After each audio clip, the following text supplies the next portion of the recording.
Ήδη σε τόσο απίθανα, συγκλονιστικά και εθιστικά βίντεο, η συνήθις επωδός είναι το κοινός και αφιδός πλην ανοήτως επαναλαμβανόμενο «Δεν υπάρχει». Το Traxion, κυρίες και κύριοι, σας πληροφορεί ότι υπάρχει. Η Polaris υπάρχει και υπάρχει στην Ελλάδα.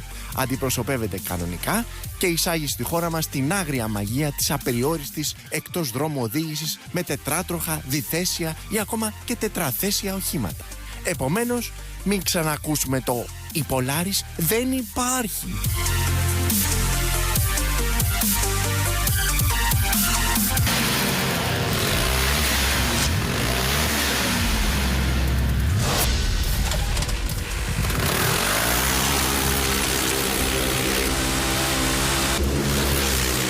Για να σας αφήσουμε στην ησυχία σας και να απολαύσετε το βίντεο, ας πούμε επιγραμματικά μόνο ότι η Polaris είναι μια αμιγώς αμερικανική εταιρεία, η οποία εδώ και 60 χρόνια παράγει αντισυμβατικά οχήματα, κυρίως εκτός δρόμου, αναζητώντας την τελειότητα. Από snowmobiles έως μοτοσικλέτες μεγάλου τουρισμού, η Polaris πρωτοπορεί.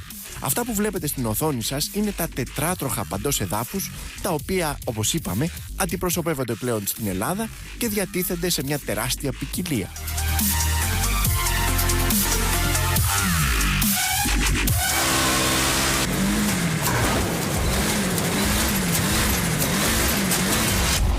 Απίστευτες δυνατότητες κίνησης, όχι απλώς πέρα από τα όρια της ασφάλτου, αλλά και από αυτά της λογικής ακόμη, τα Polaris διατίθενται σε υποδυνάμεις από 45 έως 144 άλογα.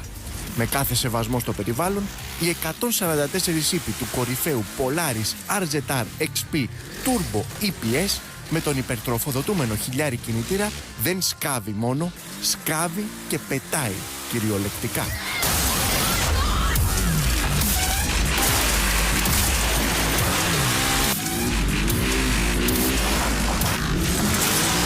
Το καμάρι της Polaris με τεχνολογία κινητήρα και αναρτήσεων πραγματικά κορυφαία.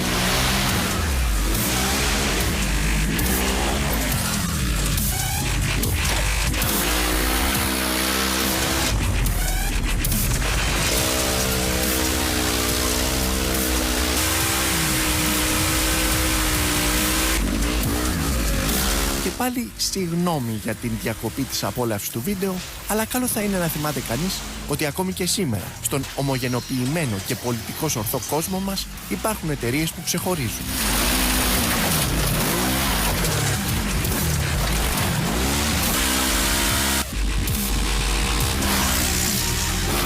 Η ποιότητα και η αφοσίωση στην αναζήτηση του απόλυτου σε επιδόσεις και οδική συμπεριφορά είναι λόγος ύπαρξης για την Polaris, η οποία, όπως είπαμε, δεν υπάρχει. Δηλαδή υπάρχει, και μάλιστα πλέον στην Ελλάδα, αν και από άλλο πλανήτη.